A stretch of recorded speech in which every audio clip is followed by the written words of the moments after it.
साहित्य बरयलें. हें साहित्य हें जीवनवाचें साहित्य अशें म्हाका दिसता. सरां बरोबर बरोचसो वेळ हांवें तांचो पर्सनल असिस्टंट म्हणून घालयलो आनी म्हाका अशें सांगून दिसता की विष्णू सरांचो जर सगळ्यांत पुरेपूर जर कोणी फायदो करून जर घेतलो आसलो तर हांवें घेतलो अशें हांव निश्चित म्हणटलो.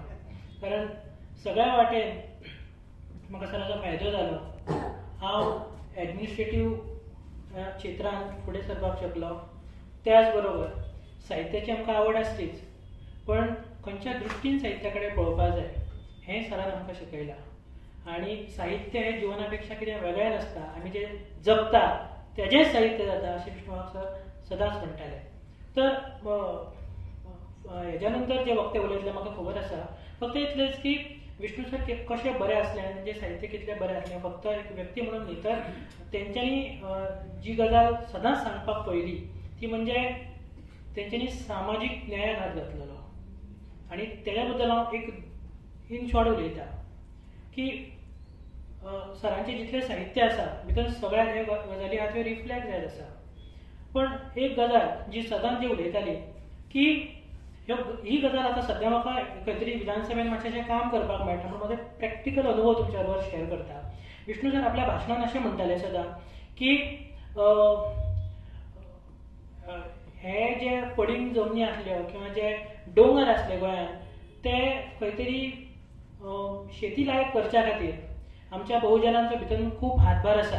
आनी हे करत आसतना आमचे कितलेशे बहुजन समाजातले लोक हेतून राबले, खपले, मेले, तेंची गणती जावना. सो सेम फॅक्ट हांवें टेस्ट करपाक पळयलो की म्हणजे खरेंच आसा काय ना. हेज्या खातीर विधानसभेन हांवें एक प्रश्न मांडलो आनी तो अनस्टार्ट क्वेश्चन आसलो. आनी तितून हांवें अशें म्हटलेलें की define the term farmer, define the term cultivator. म्हणजे फार्मर टॅक्निकली पळोवपाक गेलो जाल्यार ते कृशी कार्ड बी कोणा मेळटा, जेज्या नांवाचेर जमीन आसा ताका मेळटा, तो जालो फार्मर. कल्टिवेटर कोण, जेज्या नांवाचेर जमीन ना पण ताका जर भाटकार जर एनओसी दिता जाल्यार तो कल्टिवेटर म्हणून डिक्लेअर जाता आनी तो कृशी कार्डाचे जे बेनिफिट्स आसा ते घेवंक शकता. आतां तिसरो भाग सगळ्यांत म्हत्वाचो भाग म्हाका विचारपाचो आसलो की जेंच्या कडेन जमीनूय ना, जे शेती करता पण तांकां भाटकार एनओसी दिना, असो जो सेक्शन ऑफ द सोसायटी आसा ह्यो खूब आसा आनी भितर आमी सगळे जाण येता. सो हांची नोंदणी कितें म्हणून आसा हें पळोवपाची गजाल आसली. तितून कोण ते लँडलेस फार्मर, लँडलेस कल्टिवेटर, ते लँडलेस की जस्ट पॅडीफिल्ड लेबर म्हणून तांकां आमी म्हणटाले. तर ते पॅडीफिल्ड लेबर म्हणून आमची गणती जाता. आनी जे आमी इतलीं वर्सां जे स्वताक शेतकरी म्हणटा पळय ते खरें डेफिनेशन पळयलें वी आर द लेबर्स, शेत मजूर. आनी ह्या लोकांक जर सपोज जर कितें तरी कृशी कार्डा सारकें किंवा आनी तरी जे शेतकाऱ्यांचे जे कितें बेनिफीट जर तांकां दिवपाचे आसा जाल्यार सरकार तेंची नोंदणी कशी करता, तर ह्या लोकांची नोंदणी आसना अशें उत्तर आहा लिखीत, तुमी तपासूंक शकता. तर विष्णू सर त्या टायमार जे म्हणटाले तेही गजाल खरी आसा की आमचे लोक राबत खपत मरत रावले आनी केन्ना जल्माक आनी केन्ना गेले हेजी गणती ना, ही गजाल खरी आसा. सो जस्ट हांव तुमकां एक जस्ट फॅक्ट म्हणून सांगता. दुसरी गजाल आयज समाज अशा एका स्टेजीचेर पावल्लो आसा. ही गजाल हांव कित्याक पोटतिडकीन उलयता, पण विष्णू सरान आमकां केन्ना उगी राव आनी तें पचोवन घे आनी तें हें करा गुळगुळीतपणा करा हें आमकां शिकोवना, कळ्ळें न्हू. म्हणजे फायदो सराचो करून घेतलो म्हणजे सरा कडल्यान नोकरी हांवें घेवंक ना, पण सरा कडल्यान विजन घेतलें डेफिनेटली. कारण फाल्यांच्यान म्हाका तुमच्या घरा घेवं नाका, हांव म्हाजें कितें तें पळयता जाल्यार उपाशी पोट टेकून तरी न्हिदत. ही जी तयारी आहा पळय ही विष्णू सरा खातीर आमची जाली. तर एक गजाल हक्काची जी गजाल आहा ती हांव सांगता, कारण सामाजीक न्याय म्हटली काय ती गजाल खूब म्हत्वाची आसा. आमकां खबर आसा की धार्मीक स्थळांच्या अधिपत्या खालची आसलेली जमीन तेजेर कोण टेनंट किंवा मुणकार कुळकार जावं शकना कायद्यान, ठीक आसा. पण वर्षान वर्ष जी लोक ते रावतात तेंचें कितें आज आमी अशें म्हणटा सहज की आयज मनशान अशें सुद्दां म्हणून पचयल्लें आसा की आज आमी कितें तरी बांदून देवाक पासून न्याय दिलो अशें लोक म्हणपी आहात. बरोबर, देवाक न्याय दिवपी सुद्दां लोक जल्माक येयलेले, पण आमचो प्रश्न तो ना, तो ठीक आसा. For them it is okay. Deola भायर जे 12 बलुतेदार आसात पळय तांकां केन्ना न्याय मेळटलो, ही खरी गरज आसा. इब्राहिम परेश आसा जर इब्राहिम सारख्या गजाली खातीर आमी कसलो स्ट्रगल करता पळय हें आमकां खबर आसा. आनी तेज्या खातीर हे जे कोण लोक रावतात पळय न्हू, म्हाजें एक म्हणणें आसलेलें तेन्ना विष्णू सराकूय केन्ना केन्ना ही गजाल म्हणटालो, आयजूय खूब जाणांक म्हणटा की जे लोक ह्या सगळ्या धार्मीक स्थळांच्या मागीर ती चर्च जावं मस्जिद जावं किंवा देवूळ जावं तेंच्या अधिपत्या खाली जे रावता तितलीच जमीन जर सपोज फाल्यां सरकारान एखादे सपोज जर प्रायवेट मेंबर रेजोल्युशन हाडून ते जर कायद्याच्या स्वरुपान ती जी जमीन आसा पळय ती सपोज जर आपल्या अधिपत्या खातीर घेतली तितलीच घरापुरती त्या लोकांक भटकार करपाची गरज ना त्या लोकांचे तांकां मालक करपाची गरज ना पण तितली जमीन जर सपोज आपल्या अधिपत्या खातीर घेतली जाल्यार लोकांचे जे जावपी आक्रंदन जे विष्णू सरांच्या साहित्यातून सदांच भायर येता ते आक्रंदन आसा तें पूर्णपणे थांबतले आणि खऱ्या स्वातंत्र्याचो उपभोग आसा पळय तो आमच्या लोकांक घेवपाक मेळटलो ही जी गजाल आसा पळय विष्णू सरांच्या साहित्यातून ही म्हाका खरीच आवडटा आणि ही सदांच फुडें आसची अशें म्हाका दिसता. आजच्या घडीक हांव परत एकदा एक गजाल म्हणटा की आज विष्णू सरांचो आमी स्मृती दिन साजरो करता. म्हाका एक गजाल कितें जरी केलें तरी ती म्हाज्या तकलेंतल्यान वचना आनी ती म्हणजे विष्णू वाघ सरांचेर जालेलो हल्लो. कोणी कितलेंय जरी कितें बरें बरें म्हटलें न्हू जाल्यार ही गजाल हांव मरे पर्यंत तरी म्हाज्या तकलेंत सदांच उरतली. विद्रोही भाशा करपी आनी समाजाच्या प्रवाहाच्या विरोधान विचार करपी मनशा बरोबर गोंयांत ही गजाल घडला. ह्या गजालीचें हांव परत एकदा स्मरण करता. आयोजकांनी म्हाका हांगासर उलोवपाक संद दिली त्याच्या बद्दल हांव तेंचे खूब खूब आभार व्यक्त करता आनी सांगता येता. देसाई यांना एक दोन शब्द बोलायचे त्यांना विनंती करतो की त्यांनी अतिशय थोडक्यात मला तिथं दोन शब्द बोलायचे आहेत. त्याप्रमाणे माझं छोटीखानी भाषण करतो. माझे कनिष्ठ बंधू कैलासवासी सौमित्र गावस देसाई आणि विष्णू वाघ हे दोघे जिवलग मित्र होते. एका कॉलेजमध्ये शिकत होते. त्यामुळे आमचा अतिशय घरोबा निर्माण झाला. सर असं म्हटलं नाही त्यांनी, भाऊ असं काही काय म्हटलं, म्हणजे घरातला माणूस होता की मी उपसंपादक म्हणून गोमंतक टाइम्समध्ये जॉईन झालो. उपसंपादक म्हणून गोमंतक टाइम्स जॉईन झाल्याबद्दल मला पत्रकारितेचा अनुभव असल्यामुळे मी त्याला मोलाचा सल्ला दिला. मी म्हटलं उपसंपादक म्हणून जॉईन व्हायचं नाही तर स्टाफ रिपोर्टर म्हणून तू घेतलं पाहिजेस, हे पद घेतलं पाहिजेस वर्तमानपत्रामध्ये. आणि ते घेतल्यानंतर तुला व्यापक समाजाशी जवळचा संबंध येईल आणि तुझ्यासारख्या तरुण लेखकाला ते फार महत्वाचं होईल.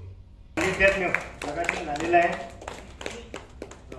शाळांच्या कडकडाटात या अंकाचं स्वागत करा.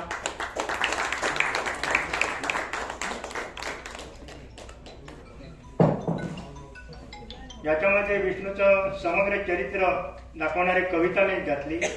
कसे ने का करू सांग तुझे पुण्य स्मरण, कसे ने का करू सांग तुझे पुण्य स्मरण, विष्णू नाही नाहीच रे तुला आले नाहीच मरण, विष्णू नाही नाहीच रे तुला आले नाहीच मरण, गोव्याच्या कणा कणात आहे अजून तुझा वास, अवती भवती सभवती तुझ्या अस्तित्वाचा भास, श्वास विश्वासाचा वे प्रत्येक तुझा होतो आभास, तू नाहीच हे मानावया तयार नाही जराही मन, तुझ्या कसे ने का करू सांग तुझे पुण्य स्मरण, विष्णू नाही नाहीच रे तुला आले नाहीच मरण, सहस्त्र पैलुत्वातील तुझ्या सारेच पैलू तितुकेच प्रभावी, साऱ्यांचे तेज ओज जाणवते आजही तुझ्या अभावी, विष्णुमय विश्वाची तुझ्या महती मी काय वर्णावी, शब्द सारेच पडती तिथे तुझे करावया वर्णन, कसे ने का करू सांग तुझे पुण्य स्मरण. बरी चालची पडटा. विष्णू सूर्या वाघांचे साहित्य जी ज्यो ज्यो कलाकृती असतात, नाटक असतात, गाणी असतात, संगीत असतात, या सगळ्याची जी बरी अशी ताजगी दिवपी च्या तयार केल्ली आसा ती अशी वेळोवेळी ढवळत रावची पडटली, जाल्यारच तिचो आस्वाद फुडें येवपी पिडयेक मेळटलो. आणि तें काम आयज सम्राट क्लब डोंगरीन बरे तरेन केलां. ताचे खातीर तांचे खूब अभिनंदन. फुडें दुसऱ्या एका कार्यक्रमाक वचपाक जाय. ऑलरेडी थंय दिल्लो सम्राट क्लबान करीत रावचे. तांणी दिल्लो गोमंत रंगभूमी दिन आमी मनयत आसात. ह्या वर्सा सुद्दां गोंयच्या साबार वाठारांनी 38 क्लब 38 वेगळ्या वेगळ्या जाग्यांनी हो गोमंत रंगभूमी दिन मेळयतले आनी परत तांची याद आमी नक्कीच काडटले. वेळ तुमच्या बरोबर आनी घालूंक जाय आशिल्लो पूण फुडले कमिटमेंटा लागून वचचें पडटा. सगळ्यांक परत एकदां काळजांतल्यान देव बरें करूं. धन्यवाद. कार्यक्रमाची मला वाटतं सर्वांना आठवण स्मरण करून दिली. आणि आता जसे ओंकार काही प्रश्न उपस्थित केले, आज जो ऑलराऊंडर हे अनियतकालिक डिजिटल माध्यमातून जे आहे ते आम्ही इथे जरी प्रिंट केलं असेल तेव्हा दाखवण्यासाठी, पण त्याच्यात देखील हेच काही प्रश्न आम्ही उपस्थित केले आहेत. प्राध्यापक सोमनाथ कुमार पंत त्यांचं भाषण ऐकण्यासाठी तुम्ही सर्वजण उत्सुक आहात, पण मी तुमचा थोडा वेळ घेतो कारण वेळ खूप झालेला आहे. पण जो प्रश्न म्हणजे जी धग किंवा सल ओंकारने व्यक्त केली विष्णू वाघावरील हल्ल्याचा, त्यानंतर अनेक गोष्टी घडल्या, त्यांचे आजारपण झाले, त्यांचा मृत्यू झाला 8 फेब्रुवारी. पण आम्हा सर्वांना म्हणजे आम्हाला देखील ती माहिती सुमारे 6-7 दिवसांनी कळली. आणि त्याच्यानंतर अनेक गोष्टी घडल्या. त्यावेळेला कदाचित तुम्ही वर्तमानपत्र उघडून वाचू शकाल, त्यावेळेला आम्ही पण काय प्रतिक्रिया त्यावरती दिली होती आणि हे सगळं. पण विष्णूच्या जाण्याने जी सल सगळ्याच्या मनात आहे ती आज सुद्धा इथं अनेक कवी किंवा त्यांचे चाहते इथं आले, ते बोलताना किंवा कविता त्यांची गायताना देखील त्यांना भावना त्यांच्या अनावर झाल्या होत्या. आणि त्यामुळे विष्णू हा सगळ्यांच्या हृदयात आहे हे सर्वांना कळतं. पण तुम्ही नंतर माझा जो लेख आहे तो पण वाचू शकता, पण मी थोडक्यात त्याचा गोषवारा इथं देतो की आम्ही असं निश्चय केलं होतं की विष्णू मोठा होता, चांगला होता, थोर कलाकार, हे सगळं झालं आणि हे सगळं परत आपण उगाळून तसं काही फारसं होत नाही, कारण तो त्याच्या जागेवरती श्रेष्ठ आहे. त्याच्या पुढे काय हा प्रश्न आपल्यापुढे आपण त्याच्यावरती विचार केला पाहिजे. आणि त्या विचाराची सुरुवात करण्यासाठी आम्ही आजचा हा दिवस मुद्दाम आज हा कार्यक्रम आम्ही आयोजित केला. अनेक त्याचे चाहते इथे आले, कारण जसं आपल्या कवितेमध्ये शेवटच्या कडव्यामध्ये आमचे मित्र संगम भोसले जी सुंदर कविता आता त्यांनी सादर केली, षष्ट्यब्दी पूर्तीचा जो त्यांचा उल्लेख आहे, तो आता 24 जुलैला 60 वर्षांची जी त्याची कारकीर्द होणार होती तो दिवस आता आणखी जवळच आहे. आणि मला वाटतं तो योग साधून पुढचा जो विष्णू वाघांचा कार्याची महती किंवा कार्याचा जो प्रसार व्हायला पाहिजे, तो व्हायलाच पाहिजे, त्याविषयी काहीतरी चर्चा व्हावी म्हणून आम्ही पुढे पाऊल उभारणार आहोत.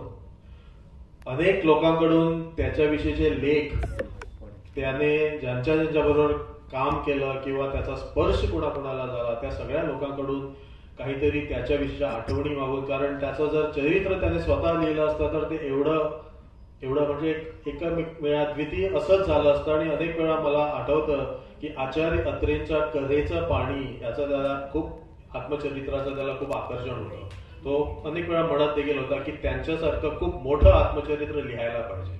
आणि ते तसंच झालं असतं, पण आपण ते सर्वजण मिळून लिहू शकतो, कारण अनेक पैलू आम्ही जरी घरचे असलो तरी त्याचा अनेकांशी जसा संबंध आला तो अनेक जणांना माहीत नसतो. जेव्हा हे वेगवेगळे पैलू एकत्र येतात तेव्हा समग्र विष्णू कदाचित पुस्तक रूपाने आपण प्रकाशित करू शकू. आणि ते आवाहन आम्ही थोड्यात करणार आहोत. पण त्याचबरोबर आणखी काही गोष्टी ज्या नमूद कराव्या मी थोडक्यात सांगतो की मी जे लेख लिहिलं त्याचं शीर्षक देखील विष्णूला विस्मृतीत नेण्याचा डाव चालू आहे की काय असा प्रश्न उपस्थित होतो. आता इथं जे बघितलं तर मी जे बोलतोय ते खोटं आहे, पण तरी देखील हा डाव चालूच असतो आणि तो कुठल्या ना कुठल्या रूपानं समोर येतो. त्याचे मी 2-3 उदाहरणं देतो आणि थांबतो. त्याच्या सुधीरसुक्त कविता संग्रहाला जे पुरस्कार नाकारण्यात आला त्यामागचं राजकारण तुम्ही सर्वजण जाणतात, आणखी त्याविषयी आणखी जास्त बोलणार नाही. पण त्याचा खूप उद्वेग झाला, पण त्याचा काही फायदा झाला नाही. तो पुरस्कार त्याला परत काही दिला गेला नाही. पुरस्काराने तो मोठा होणार नव्हता, पण जी मानसिकता समोर आली ती मला वाटतं सर्वांनी तपासावी. आज अनेक जण कविता पण सामाजिक विषयावरील कविता पण करून इथं त्यांनी सादर केल्या, पण ही जी गोव्यातील सामाजिक जी एक कलंक जो आपण म्हणतो तो आहे आणि तो नाकारता येऊ शकत नाही. आपण सारेजण जरी हे मानत नाही ते मानत नाही म्हटलं तरी कुठेतरी तो आहे आणि मला वाटतं तो बाहेर यायला हवा. तो विषय सोडला तर त्याच्या हल्लीच सेम त्याच्या कविता संग्रहातली एक कविता हल्लीच इफ्फी मधल्या पिकॉक मॅगझिन मध्ये येणार होती, जे एक त्यांचं मॅगझिन येतं पिकॉक म्हणून. त्याच्यातल्या मध्यभागी ज्या त्या दिवशी म्हणजे इफ्फीच्या 4थ्या किंवा 5व्या दिवशी ती कविता आणि त्याच्याबद्दलचं एक चांगलं असं पेंटिंग एका उत्तर प्रदेश मधून आलेल्या दलित कलाकारांना केलं होतं. ते पेंटिंग शेवटी त्यांनी मान्य केलं, पण त्याची कविता रात्रोरात्र तेथून सेन्सर करण्यात आली आणि ते नियतकालिक त्या दिवशी प्रसिद्ध झालं. म्हणजे अजून देखील ह्या व्यक्तीच्या विचाराची भीती कुणाला तरी वाटते.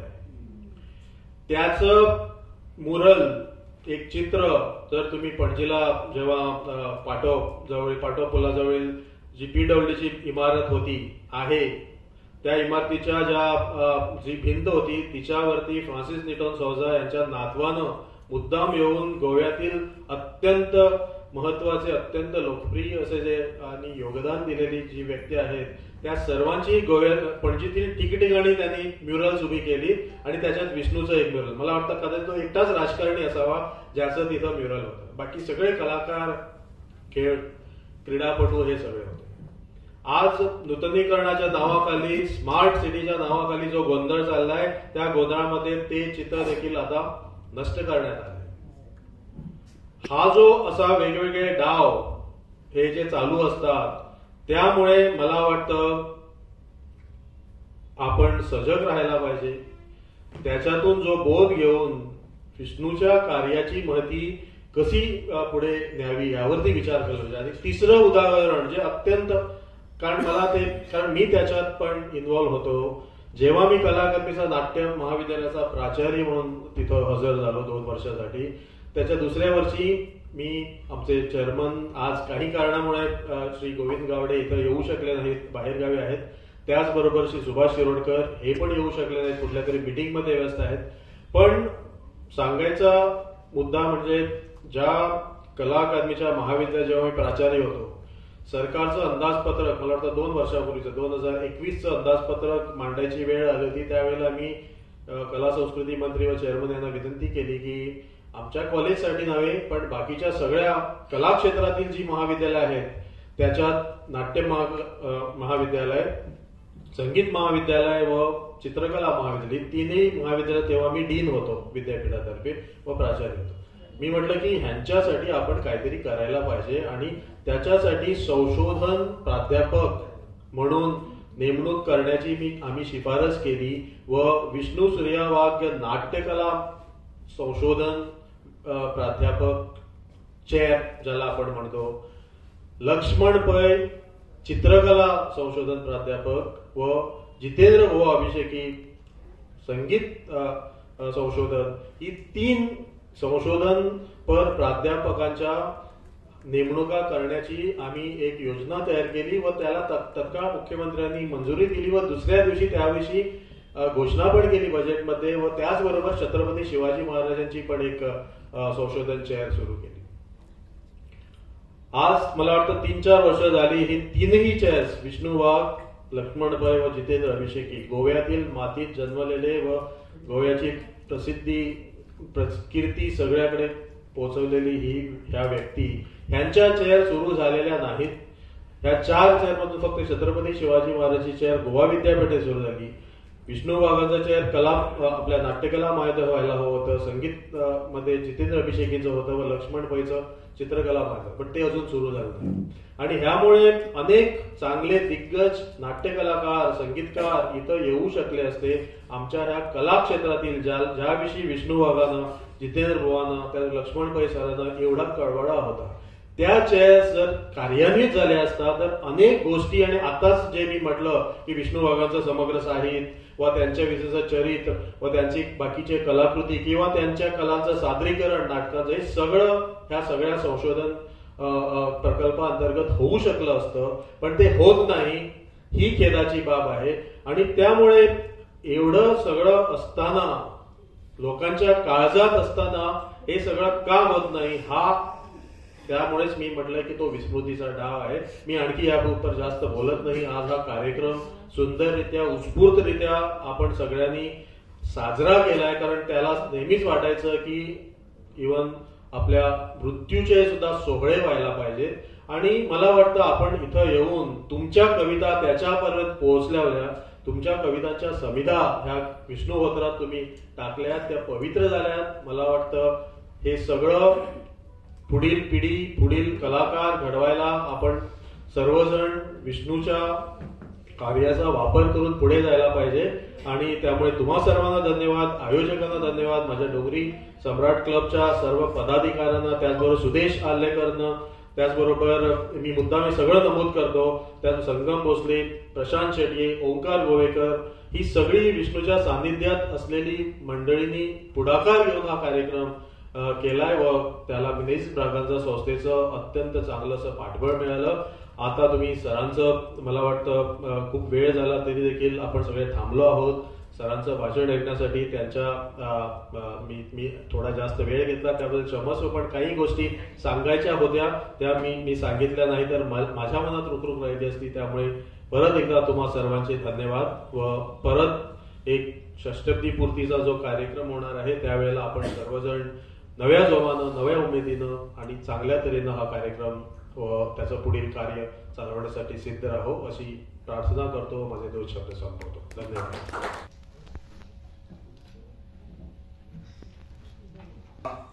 प्रज्ञावंत आणि प्रतिभावंत पुरुषाचं स्मरण करण्यासाठी आपण इथे सारी जमलेलो आहोत.